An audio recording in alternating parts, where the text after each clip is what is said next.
Hello, and welcome to another episode of Inspiring Instinct. I'm E.R. Vogel, local poet and fellow overthinker, and just like last episode, I'm just going to read some of my original works.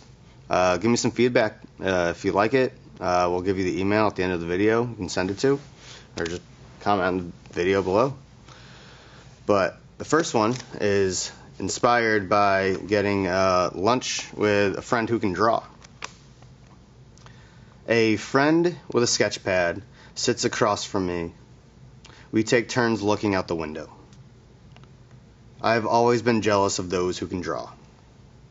I have my ways of imagery, like talking of how the clouds crawl with all the strength determination can give over the lonely mountain tops, then fade away in their exhaustion.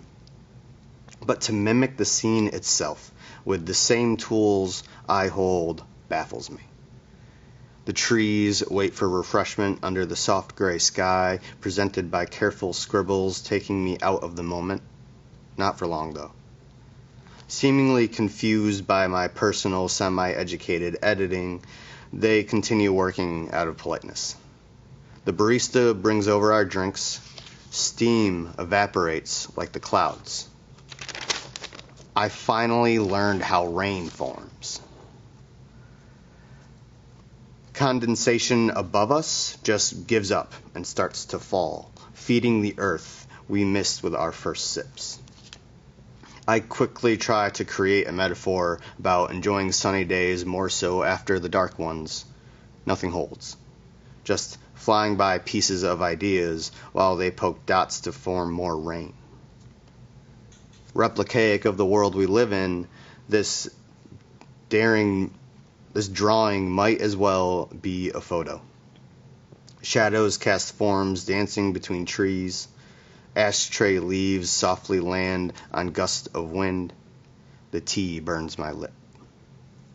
The sun shows glimmers of hope, making color speak with a curled tongue, framing the conversation around us. The next two are from my second book, Infatuations and Other Confusions, and they're a little bit more on the mental health awareness, especially the first one being my ode to sanity. I feel you slipping out of my hands, as if you were something I could hold. Then again, I'm not sure I ever had a good grip. In the foolishness of childhood, I used you as a toy.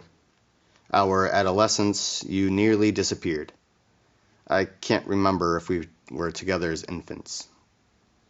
I thought for sure I had you, although I know now I was lying to myself when killing myself was the only option. What touch I have of you now is confusing. It makes me happy. At first, when I reach you. Then sad, which scares me. For some reason, I get mad after that. The next part is worse. Nothing. I feel nothing when I need you the most. It scares me when I learn to breathe again, but nothing is truly terrifying. I have no words to say, no more tears to shed, no more screams that ache my throat. All the bad and good thoughts stop. My mind turns blank because there is nothing left. And this one is called Panic Attack, because those are fun. To be the fool I thought I'd be afraid to become is accompanied by bouts of chaos, distracted by shiny specks of dust. If I clean up properly, these shimmers float, more dancing weightlessly, when sunlight decides to reintroduce itself among gusts of rotating electric wind. Vibrating knuckles look like broken ones. Shivering fingers set the bones back in place. Too worried where my mind will go to notice, shattering and reconstruction, like the difference between inhale and X. Now this next one's a little lighter note. I'll give some brevity to you. I was inspired by a coworker jokingly blowing a kiss goodbye, and then she didn't see me try to catch it.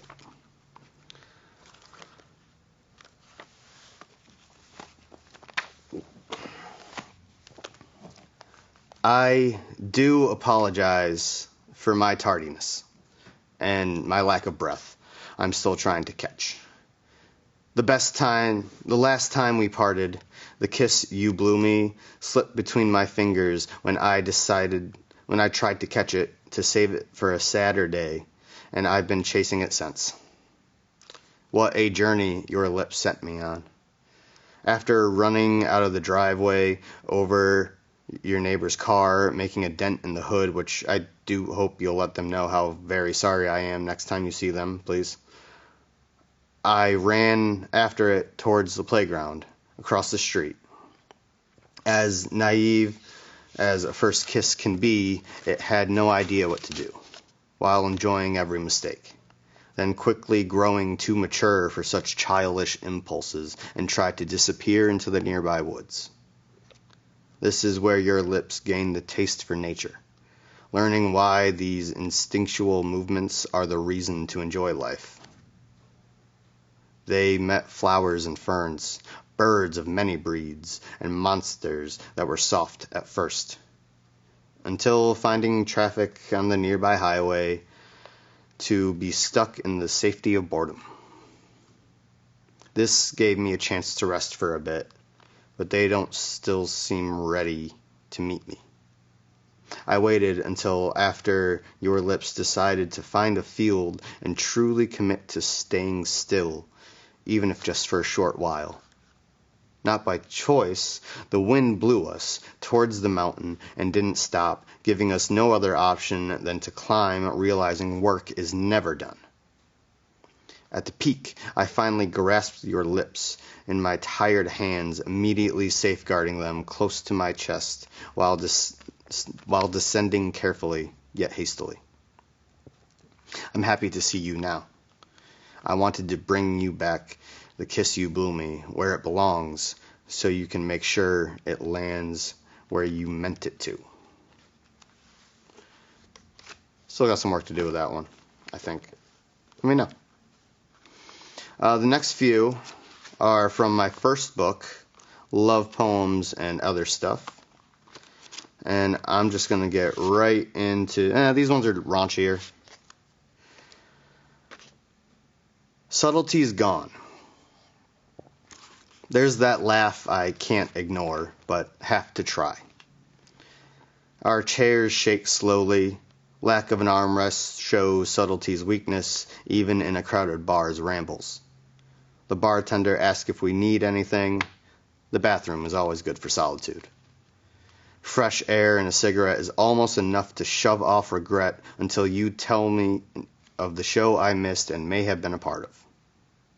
Well, since subtlety's gone, I couldn't get hard, felt bad about it, smoked a cigarette to try and forget it, while you and the cute lesbian flirting with you all night long made out where I couldn't get hard. Then you told me about it, making me shake hands with karma for a game well played. And this next one is more of a introspective social commentary, maybe. There's a lot more people coping with themselves than I thought. Wisdom can be found in search of self, and also lonesome meditation comes with the work. There isn't a choice sometimes, and that's okay. Watching an old woman on a bench waiting for a ride as she knits fluidly through wind, yelling at her knuckles in sunshine. Smells of the city don't distract her. They may even influence the work. Talking to a middle-aged man at a bar sunken into cheap whiskey, which does not help him notice the problems in his life are him fucking up constantly, yet his timing on punchlines make me laugh. A kid my age and I reconnect. We haven't seen each other in years. always respecting each other's space. We got along when we had to. Now, we want to learn from each other and all the shit put in our way that led us to who we are now. We never make plans to chill like we ought to. Teenage coworkers make me feel powerful. Having authority and leadership over someone still learning about life requires a delicate balance of preacher and friend. I have to know how to learn so I can teach well. Someone I used to love's toddler is so fucking refreshing with her blissful smile. I can see the parts of her that would be mine. The infant of someone I still love without saying so because I'm weak laughs when I meditate, unaware of how much natural confusion I can show him if confidence disappears.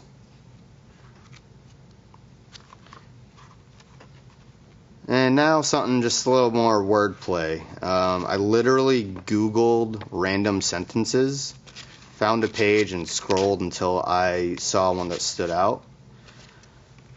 I never imagined we'd end up like this. I never imagined something like this to happen. Something so simply imperfect and how you speak so perfectly about it.